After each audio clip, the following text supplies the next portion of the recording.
नमस्ते मेरे प्रिय छात्र छात्राओं। कक्षा 12वीं में आपका बहुत बहुत स्वागत है। छात्रों, हम आज पाठ पढ़ने वाले हैं लोकगीत। छात्रों, आज हम एक काव्य पढ़ने वाले हैं लोकगीत। लोकगीत एक काव्य का प्रकार है। तो ये जो लोकगीत है इसका विधा परिचय देख लेते हैं। प्रस्तुत काव्य लोकगीत का एक प्रकार है। लोकगीत पद, दोहा, चौपाई, छंदों में रचे जाते हैं। लोकगीत में गेयता तत्व प्रमुखता से पाया जाता है, मतलब ये लोकगीत गाए जाते हैं। ये लोकगीत मुख्यतः जनसाधारण के त्योहारों से संबंधित होते हैं तथा त्योहारों की बड़ी ही सरस अभिव्यक्ति इन लोकगीतों में पाई जाती है। प्राय ये लोकगीत परंपरा द्वारा अगली पीढ़ी तक पहुंचाए जाते हैं और हमारे लोक जीवन की संस्कृति को अक्षुण्ण बनाए रखने का सामाजिक कर्तृत्व पूर्ण करते हैं। मतलब ये पीढ़ी दर पीढ़ी अपने जो सामाजिक संस्कार है वो पहुंचाते हैं और सामाजिक संस्कार को संजोए रखने का सबसे बड़ा दायित्व लोकगीत पर है, ऐसा भी कहा जाता है। यहाँ पर कजरी, सोहर, बन्ना बन्नी लोकगीतों के प्रकार हैं।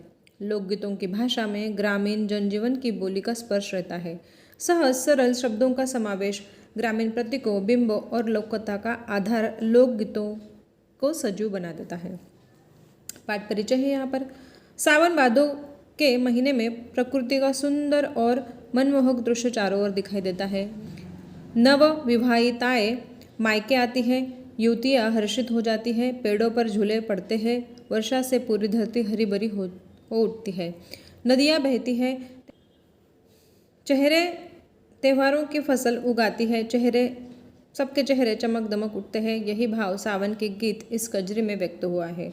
दूसरे लोकगीत में बसंत ऋतु के आगमन पर प्रकृति में होने वाले परिवर्तन का सजीव चित्रण हुआ है। इस लोकगीत में एक युवती अपनी सखियों से बसंत ऋतु के आने से खिल उठी प्रकृति की सुंदरता को बताती है। सरसों का सरसना, अलसी का अलसाना, धरती का हरसाना, कलियों का मुस्काना, खेत, तन और मन का इंद्रधनुष की तरह रंगना, आँखों का कजराना, बगिया का खिल उठना, कलियों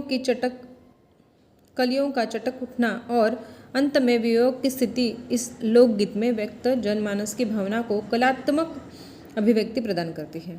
तो आओ छात्रों, अब हम ये जो लोकगीत विधा है इसको विस्तार से पढ़ते हैं। देखो यहाँ पर एक चित्र दिया गया है जहाँ यहाँ पर कुछ युवतियाँ झूला झूल रही है, वर्षा का मौसम नज़र आ रहा है और मोर भी नज़र आ रहा है और ये लोकगीत गाते गाते झूला झूल रही है। ठीक है, तो चलो हम विस्तार से पढ़ते हैं।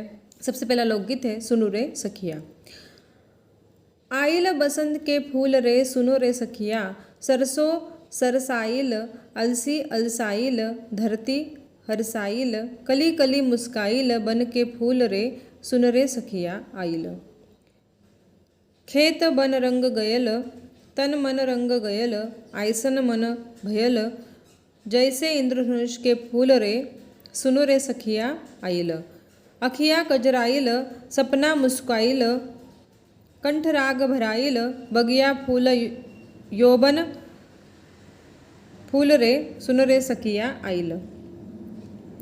तो इन पंक्तियों का हम विस्तार से अर्थ देखते हैं। यहाँ पर नायिका अपनी सखी से कह रही है कि सुन सखी, बसंत ऋतु आ गई है, हर तरफ फूल महकने लगे हैं, बसंत के आने से सरसों फूल गई है, अलसी अलसाने लगी है और पूरी धरती मानो हरियाली की चादर ओढ़कर खिल उठी है, कली कली फूल बनकर मुस्कुराने लगी है। सुन सखी, बसंत ऋतु आ गई है। इस ऋतु के आने से खेत और वन सब हरे भरे हो गए हैं, जिसके कारण तन मन भी प्रसन्न हो गए हैं। इंद्रधनुष के विभिन्न रंगों के समान भांति भांति के रंग बिरंगे फूल खिल उठे हैं। सुन सखी, बसंत ऋतु आ गई है। काजल लगी कजरारी आँखों में सपने मुस्कुराने लगे हैं और कंठ से मीठे गीत फूटने लगे हैं। बाग बगीचों में बाहर आने के साथ ही यौवन भी अंगड़ाइयाँ लेने लगा है। सुन सखी, बसंत ऋतु आ गई है। बसंत ऋतु का बखान यहाँ पर किया है। बसंत ऋतु की सुहानी जो बसंत ऋतु में जो सुहाना मौसम हो जाता है उसका यहाँ पर वर्णन किया गया है। बहे मस्त बयार, झर झर झरे प्यार, रंग गयल तार तार, हर मनवा गुलाब के फूल रे, सुन रे सखिया आईल। बगिया मुस्काईल, कली कली चिटकाईल, भवरा दल दौड़ी आईल। गौरिया के माथे करिया फूल रे, सुन रे सखिया आईल। आंखें चुभे कजरा, काट भये सेजरा, आंसू भीगे अचरा। पियो बो गए बबुल के फूल रे, सुन रे सखिया आईल। यहाँ आइल का मतलब आया होता है, सुनो का मतलब सुनो, सखिया का मतलब सखी, सरसाइल का मतलब सरस हुआ अर्थात फूलों से लद गई है। हर्षाइल मतलब हर्षित होना, मुस्काइल मतलब मुस्काने लगी, गजल, गईल यानी गया, भयल यानी हुआ, जैसे यानी जैसे, कजरायल मतलब काजल लगाया, फुलल यानी खिले, यौवन यानी यौवन।